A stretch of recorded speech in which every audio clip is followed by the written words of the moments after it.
Okay, ladies and gentlemen, I am back. I have shared with you how to make those realistic rose flowers. Now we're going to make some um, of the fancy flowers. And these are what the die looks like. And for this project, you are going to need your foam pad and some styluses. And these are what styluses look like. You're also going to need some flat back pearls or in different sizes, or you can use some really tiny buttons, or you can use some bling, which I have done as well, or you can use other flowers that you may have in your stash. Teeny tiny wood pieces, butterflies, twine, whatever your whatever you think of, whatever is in that little head of yours, whatever your imagination comes up with. Um, this particular flower die is one of the smallest of the flower die sets that we have.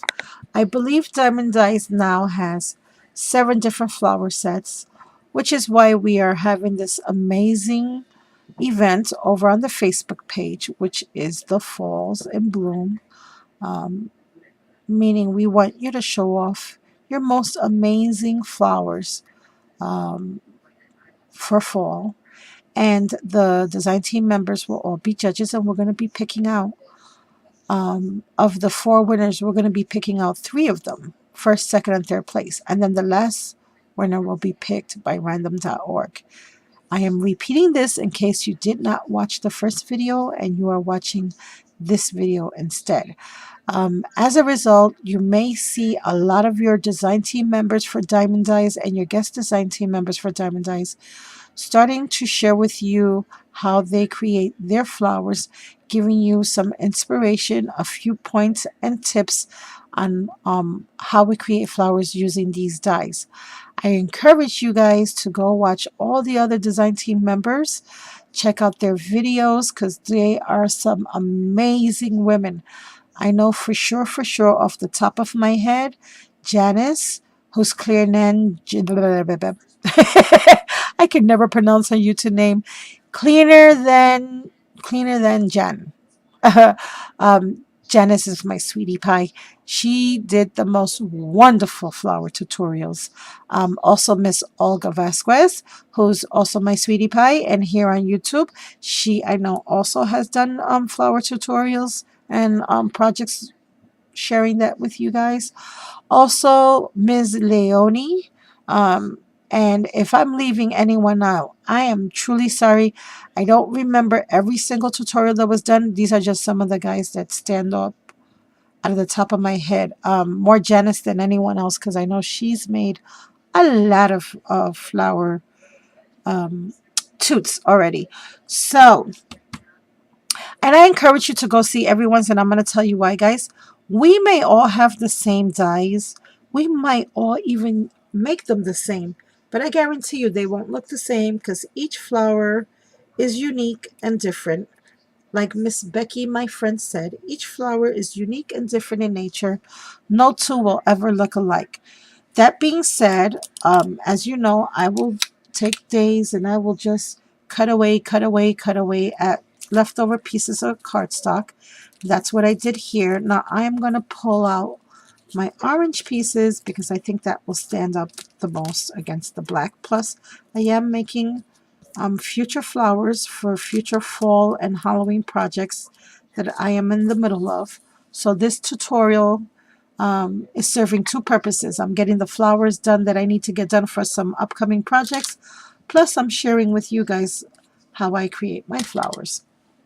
Um, this is the Fancy Flowers die set, in case I did not mention that. Um, you will get 5 shapes with the Fancy Flower set. And they are all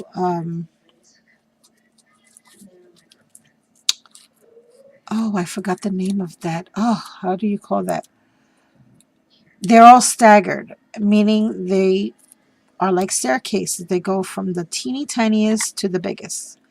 For this particular set, you will get 5, the largest, and that's the smallest. So I'm going to create a flower first using those 5 layers and share with you what that flower looks like.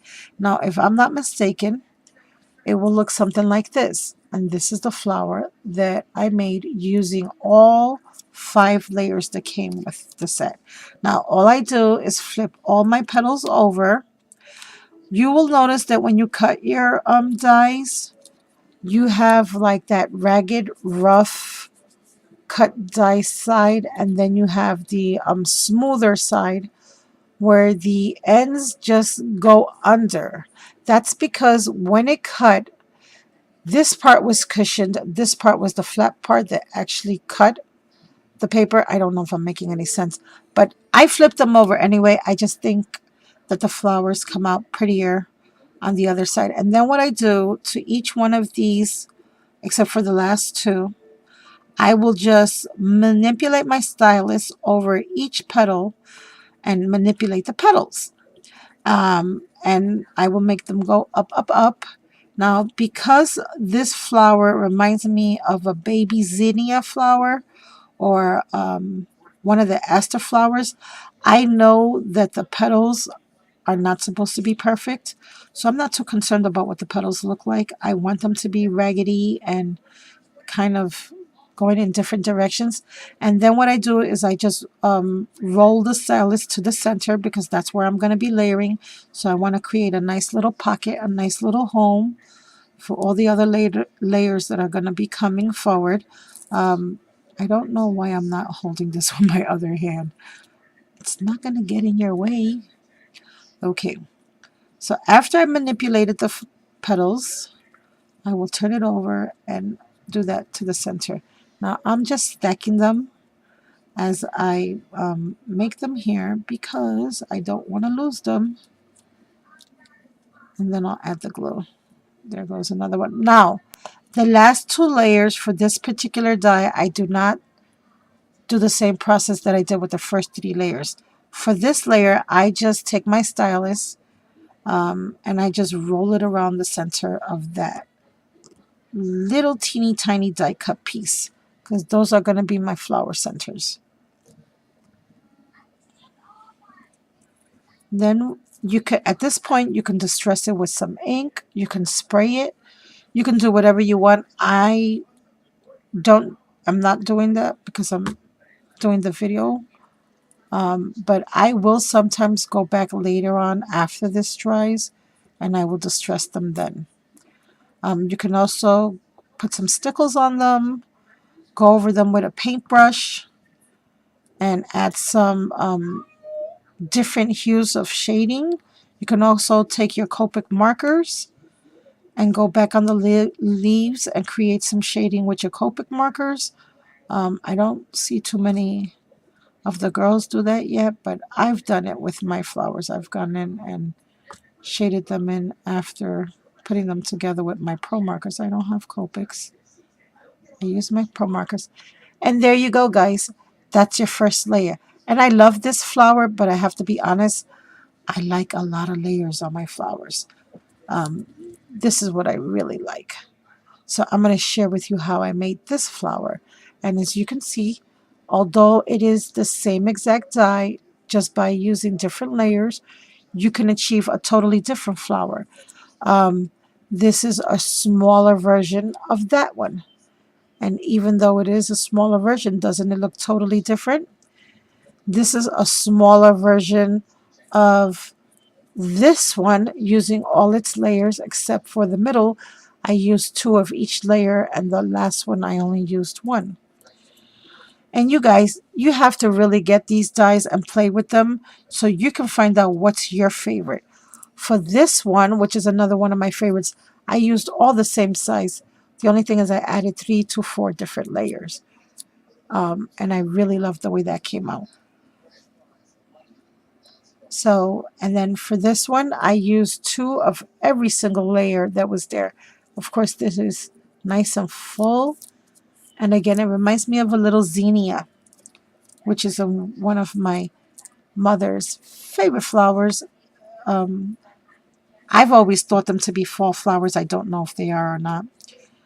So, okay, so to create that flower that I just showed you, I'm going to use two of larger, the largest flowers in that set. And then I'm going to go to the next to the largest. So it's going to be a total of four. I'm going to flip them over. And basically, I'm just manipulating these petals the same way I did for the other ones. Just trying to go over each petal with my stylus and give it some shape. Break up those little fibers, those paper fibers. I'm going to go around in the center. I'm going to flip it over, and then I'm going to go around again. And let me see if I can do this a little bit faster. Excuse me, guys. I have been working on, and I am not kidding you, at least 8 different projects, and I have not finished with any of them yet. And now I'm starting to get a little overwhelmed, and the brain is starting to go bonky. I finished 3. I just have to make the videos, which I still haven't done. I finished some cards, and I also have to make the videos for those. But it's just been crazy, super busy. I don't know. I think it's because the days are getting a lot shorter for us now, too. And then, of course, the last 3 or 4 days here, it's been raining.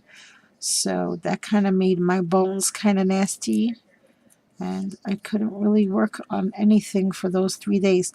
Okay, so I did the 4 flowers, the 4 little layers. And now what I'm going to do is I am going to glue them. The only thing to really make these flowers a success, you really have to be careful about how you're offsetting them. If you want the flower to look its fullest, you really have to offset them well. And this is what I mean by offsetting them, making sure that there is, that you can see the layer underneath by just manipulating the little petals just a little bit, the flower itself, with the glue before it sets. See, now I have that one there. I'm still not totally happy with the way it's centered. There, I think that's a lot better. Yes, much better. Now you see that? Then I'm going to add some glue to the center here. Offset that one. Add some more glue. Add another layer. Offset that one. Now I'm just going to give this a few seconds while I go find a nice, pretty flower center. And I think this is going to do just fine. I have my little flat back pearl here. And that's not little. This is an 8 millimeter. So this is a plenty big pearl here. I hope it's 8. It might be 10.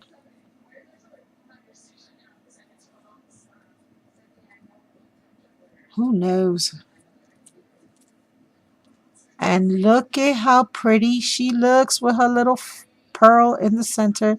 Now, once this dries, you can always go back and manipulate the leaves a little bit more. And of course, the glue is going to dry clear, so you won't even see that. But ain't she pretty? I love those flowers like that. And like I said, it's just all about layering and finding the combinations that you love. As you can see, I have cut out plenty of layers to have here and play with. Um, if you are not, if you purchase the flowers for the first time and you have never made flowers before, then maybe I would start with my white cardstock first. No harm, no foul. And then once you feel comfortable, then you can use your designer papers and your color cardstock as well. I will say that the better quality of papers you use, the better your flowers will come out. I have learned the hard way, guys, believe me. Um, but this looks great even on pattern paper. Um, I sure hope that you guys gain a little inspiration by watching me make my flowers. Like I said, I am a little bit under the weather, so if my videos, especially my tutorials, have been a little off, I do apologize. I still get a little nervous, and I am a big talker. We all know that already. But I just wanted to come on over and share that with you. I am actually going to be doing tutorials on all the flower dyes. I was just covering the fancy flowers for today and the mini realistic rose flower dye. So that's in another video. This was going to be one video, but then it turned into two videos. So maybe I'll just put part A and part B. So guys, go on over to Diamond Dice. Please, please, please, please, please go on over and join our event. It is the Falls in Bloom, and it has we're good. I just can't wait to see the projects. I'm just looking forward to seeing the projects and seeing how you guys use these flower dyes and how what your little creations come up with. You can make any project you want. It could be a card, it could be a matchbox, it could be a jar, a bottle, a charm, uh, bottle cap. It can be corks. It can be anything you want as long as you use the diamond dye flower dyes to create your project. As I mentioned before, all the flower dye sets are still available over at diamonddyes.com. If you use my coupon code Thanks Laura, you will get 10% off. And I sure hope that all my friends out there took advantage of that sale last week. It was an amazing sale. Um, so, you know, I hope you were able to pick up one or two flower dyes from the sale. And I sure hope you can join us on this challenge. I did go over on Facebook, and we already have 18 people going and 6 possibilities, 6 maybes and 18 yeses. And let me tell you, I think that is an awesome, great start. So come on, guys, join me over at Diamond Dye's Facebook page. Come join our fun and participate, and you too may win more dyes for yourself. And who wouldn't want that? Thank you all for watching and have a most blessed day. Bye for now.